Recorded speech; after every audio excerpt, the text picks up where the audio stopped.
All right. Hey, everybody. CVH here, and we are on to the top four match of IDC31. I think at this point it's been like a week since the tournament concluded, but we were up against Spaulding in this match. I was very excited to make top four in a close group stage match where we went 2-1.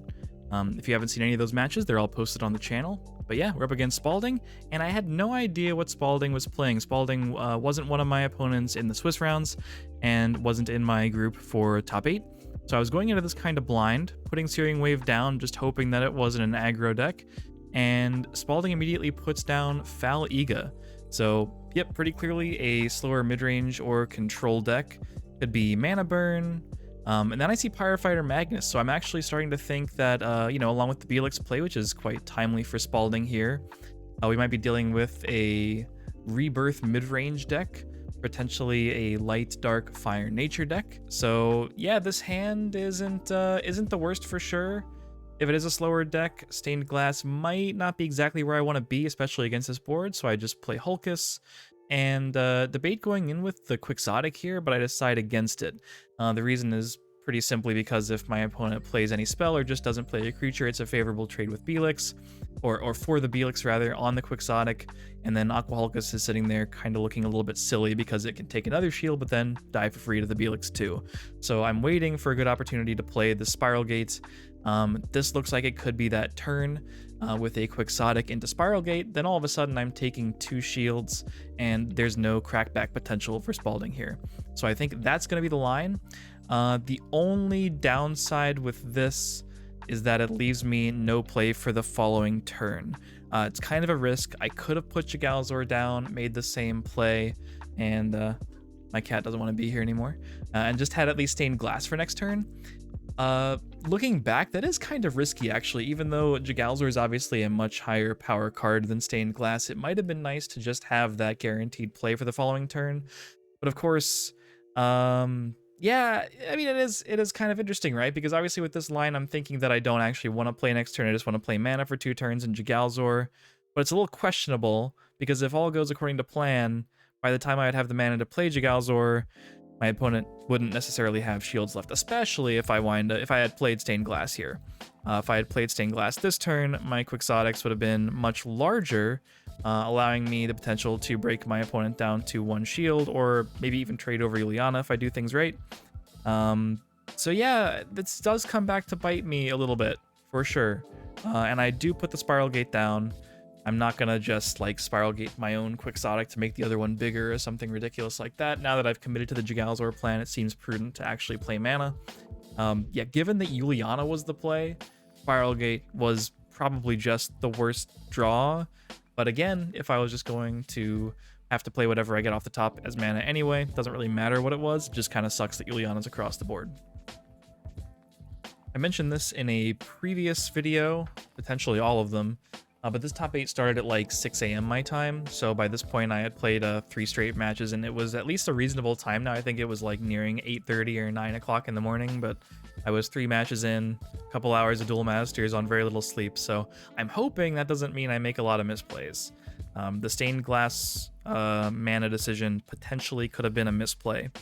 And this turn, again, I actually wind up missing my mana for Jigalzor. At least I have a pretty good play. Ganta's not bad on board, especially against Ice Vapor, which is very sort of weak in this matchup, and it allows me the Quixotic favorable on Juliana.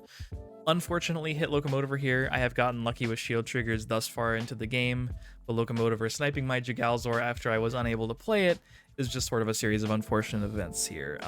Looks like if Spaulding wants, he can just like play nothing on the board, double trade into Quixotics, and actually make use of the relatively weak bodies of Locomotiver and Ice Vapor. They're not usually going to be able to take trades in this matchup. That doesn't seem bad, and Terror Pit's actually quite perfect here.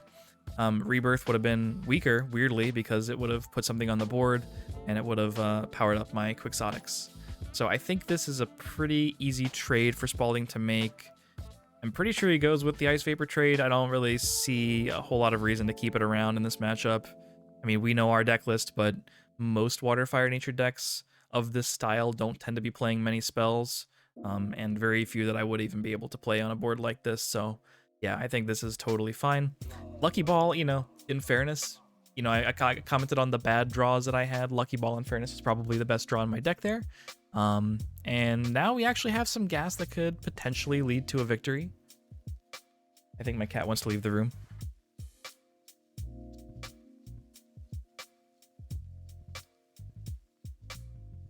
Sky Sword comes down for Spaulding, and we'll see how long until Rosie demands to be let back in. Looks like Spaulding had a second play this turn as well. Felix. That is really unfortunate to see. No matter how I navigate this, it looks like Rebirth is going to have some good targets. At this point, especially with the Ganta draw, it's looking like this is kind of a lost cause. I'm not really sure what could have saved me here. Potentially a Spiral Gate off the top would have been pretty good. Something that allowed me to... I mean, even a Soul Swap here, weirdly. Like, if I could play that along with Pyro Fighter, but drawing Ganta as a multi-civ kind of bricks my turn. If I could even just Soul Swap Belix out for something like, you know, my opponent's Pyro Fighter and play my own Pyro Fighter, then I can get Spaulding down to 1 shield. Yes, he'll be able to rebirth the Lucky Ball. And then, you know, well, actually, that would be bad because if there are more Locomotivers in the deck, the Pyro Fighter would get sniped in that case. So yeah, looking at it, objectively, it doesn't seem like there's a whole lot of ways I could potentially win this game. But at least if I got my opponent down to 1 shield, there's a chance that I can top deck more speed attackers and have some game here. But it's looking like this is going to be a pretty easy board to full clear for Spaulding this turn.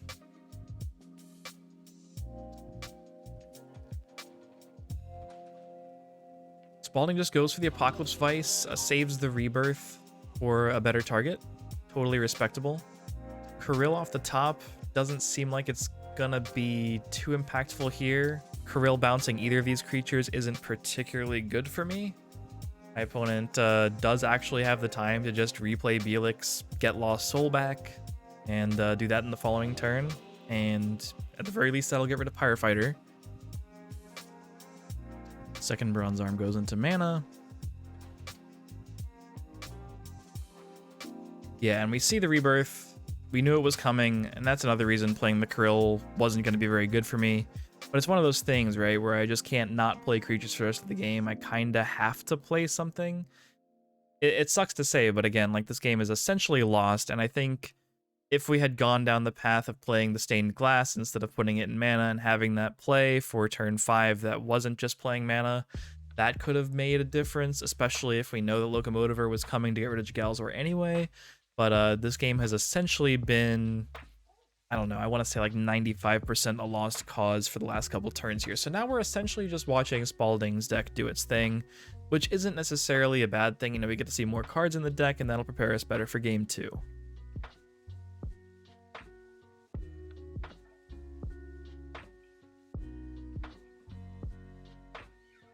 Bronze Arm Tribe putting down Speed Attacker.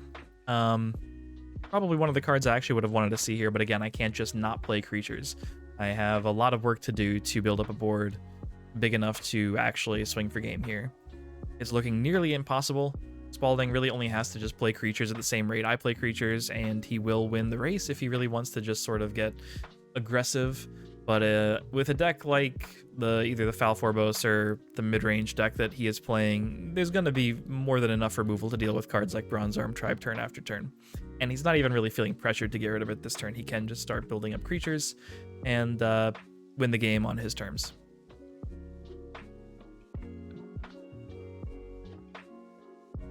Foul gets back Miraculous Rebirth. That's mentioned in the chat, but it's not like super obvious if you're just watching it. Soul Swap is played. And yeah, I mean, there's a few things that were reasonable for Spaulding to do here, but Soul Swapping the Sky Sword is probably just the most defensive and safe play. There's really nothing I can do about it. It also blanks Lucky Balls if I'm going to draw more of those. So yeah, I like the play. I don't think Spaulding is hurting at all for board presence. We know that he can simply play Miraculous Rebirth. I do make the Rebirth at least bad for 1 turn by Soul Swapping in Earthstomp Giant, but Earthstomp Giant, again, is at best just going to eat a Belix. Again, I have Aqua Surfer in my hand, so like maybe there's a chance Earthstomp breaks 2 shields, but it's pretty much all it's really going to be able to do. It's a lost cause. There's a Terrapit waiting for it. I top deck Quixotic. A lot of the cards in this deck are just not going to be good late game draws because the deck was built more for racing similar speed decks and rush decks. And his deck is going to have a lot more powerful removal, more powerful creatures, high utility cards, and Juliana's coming down to make life even harder. And another foul is going to get back Soul Swap. So we know Bazagaziel is coming if Spaulding wants to take that route. Volcano Charger at least does something if I wanted to, because right now I am weirdly staring down lethal with 4 creatures and the Bazagaziel. I choose not to play it. I just don't really think it's worth it at this point. Honestly, the idea is, if Spaulding does want to go for lethal with just barely enough creatures and hits an Aqua Surfer that stops it, I'm in a better position than if I have Volcano Charger and then he builds up more of a presence and then goes for lethal when it's ultra safe and I absolutely have no counterplay.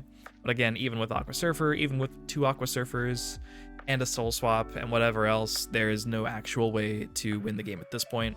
So it looks like Spaulding is going to take away my last options. And at this point, I actually, in the game, I remember I was starting to consider that my deck count was getting very low. And I think that is about to come into play here.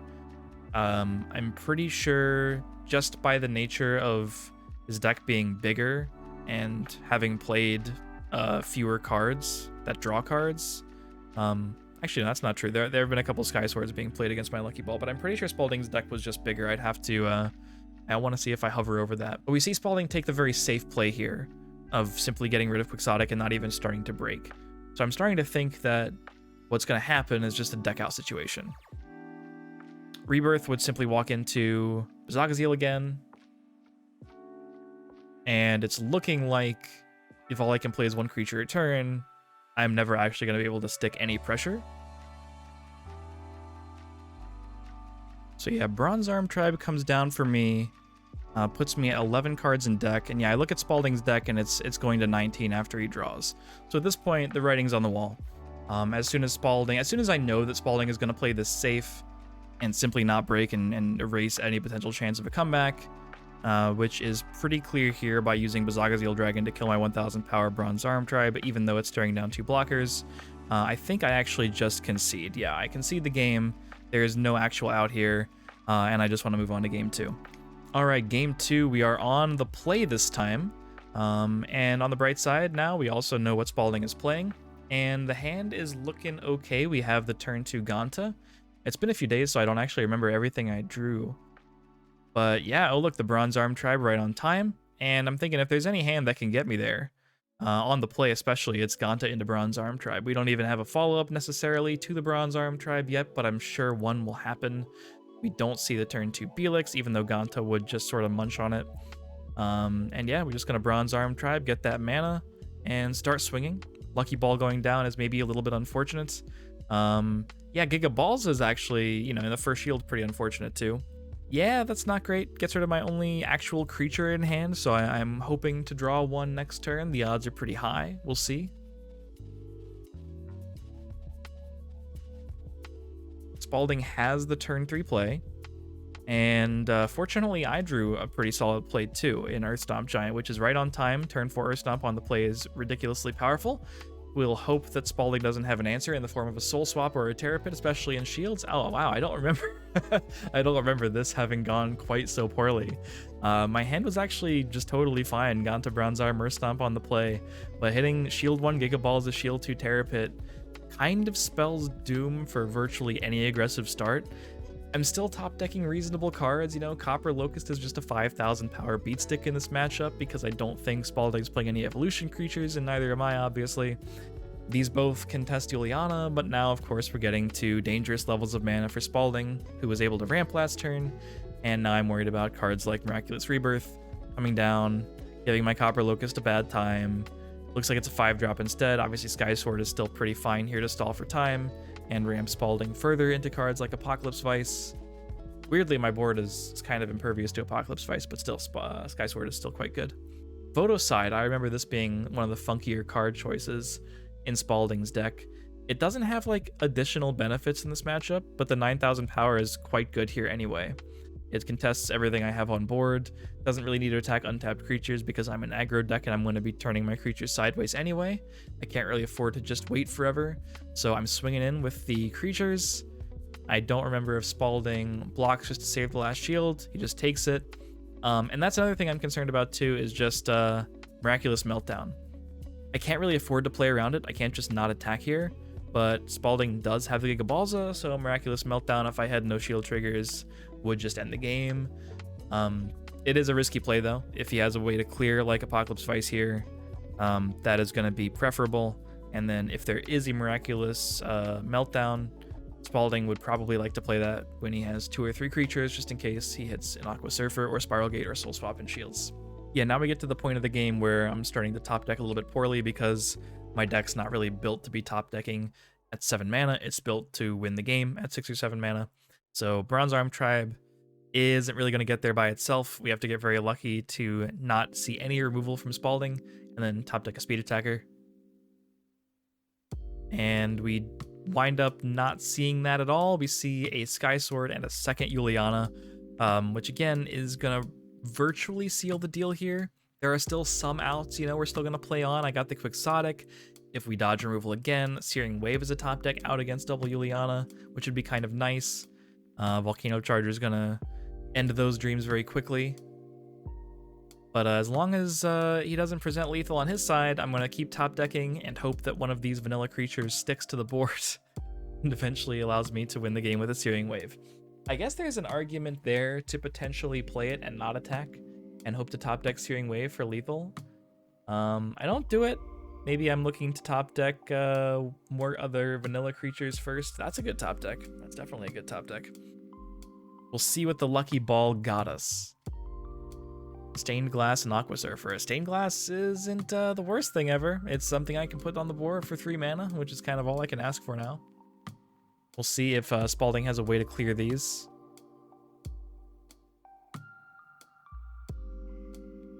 Another Bronze Arm Tribe. Spaulding is starting to present a pretty scary amount of attacking creatures. However, now this is a critical turn, with the double Juliana, and I'm actually allowed to keep 2 creatures on the board, so Searing Wave would have been a top deck lethal there, potentially, barring a shield trigger. I don't find it. I do have Aqua Surfer and Quixotic as potential things I can just put on the board. I think... Do I go with the Surfer here just because I want to make Spaulding waste time replaying Ice Vapor?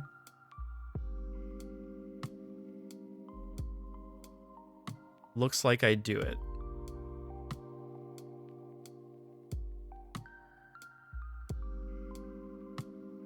It is the most mana efficient play, and it's not like I can use Surfer on one of these blockers. If my opponent played Belix, I don't really think Surfering a Belix is gonna get me anywhere, per se. This is definitely a tough one. Spaulding weirdly doesn't have like a ton of cards in hand, so the odds that he's not able to clear actually don't seem the lowest. Burst Shot is quite good. Burst Shot does the clearing. Then I draw Searing Wave. Wow, I don't remember that at all. Looking back, that's actually like pretty upsetting.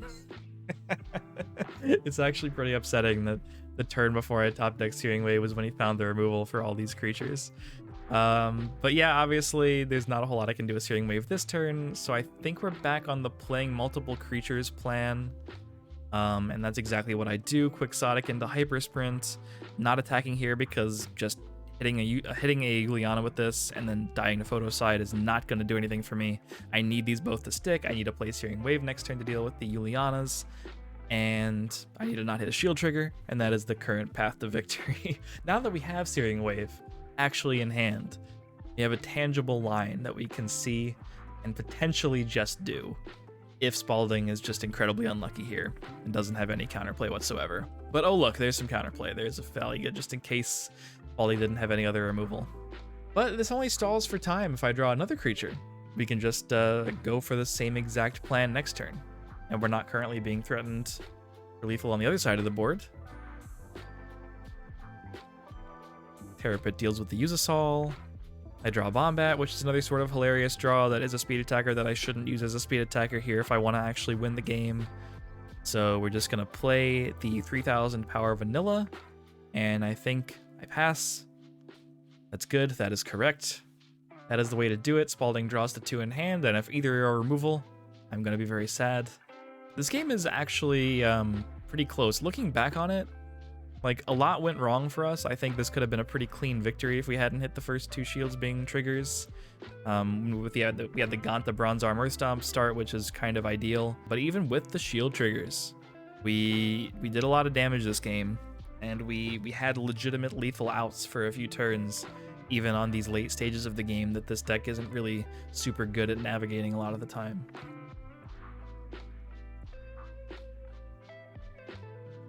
Spaulding takes the burst shot for negative value. This is yep. We are that's weirdly potentially lethal soon. We have an idea here, right? We Searing Wave, we blow up a shield. I can't play Pyrofighter alongside it. We send Bombat on a mission that will surely end in its own demise, but it takes away the last shield. And now, you know, we've Searing Wave 2 Yulianas. We see the Belix in the mana zone. And we just need to not see Sky Sword or a blocker here, or discard, to be fair. There are some ways to discard in Spaulding's deck for sure. But yeah, let's see if Spaulding had an answer to the in-hand Pyrofighter. Spaulding thought about this turn for a while. I guess it's pretty tough with this play that makes it sort of scary if I have a Pyrofighter waiting, deciding whether or not to... I mean, if he doesn't have an answer for, like, you know, a defensive answer like Sky Sword or a blocker, then I think maybe the decision was whether or not to go for Miraculous Meltdown this turn, which is scary in its own right because, again, he only has 1 attacking creature. Photoside can't attack players, so if I do have a Pyrofighter and I can stop the Rebirth lethal, or if I can stop the Meltdown lethal with an Aqua Surfer, I just I win the game here. Obviously, if Spaulding has Sky Swords or blockers, that's, you know, pretty preferable, I think, to set up at least another creature and make this less risky. But yeah, he just decides to go for it. I guess he didn't have an answer for Pyrofighter, and he's thinking that's what I'm holding, or he's at least very scared of it, so he just goes for the Meltdown, and we're going to see if we get a single shield trigger here to save us. Pick up Ganta, Rebirth, Hulkus, and Bronze Arm. No shield triggers in sight. Faliga just takes the game. You hate to see it. Yeah, that's it's pretty rough. But hey, sometimes it's like that. Miraculous Meltdown exists as in the deck for a reason, and that is exactly that reason. I really don't remember that game having been that close. In a couple ways we got unlucky there, but I feel pretty good about it overall. I think we put up quite a fight, and we were sort of weirdly inches away from victory in game 2, which feels kind of good. So hopefully you all enjoyed. Unfortunately, that is the end of our run in the tournament as far as advancing. We're not in the finals, but we do still have a bronze match to play, and that's actually important. It's for another IDC point. If we get 3rd place instead of 4th place, we get the same amount of points in the circuit as getting 2nd place. So stay tuned. That bronze match will be up shortly as the last video in my IDC31 tournament run. Thanks for watching.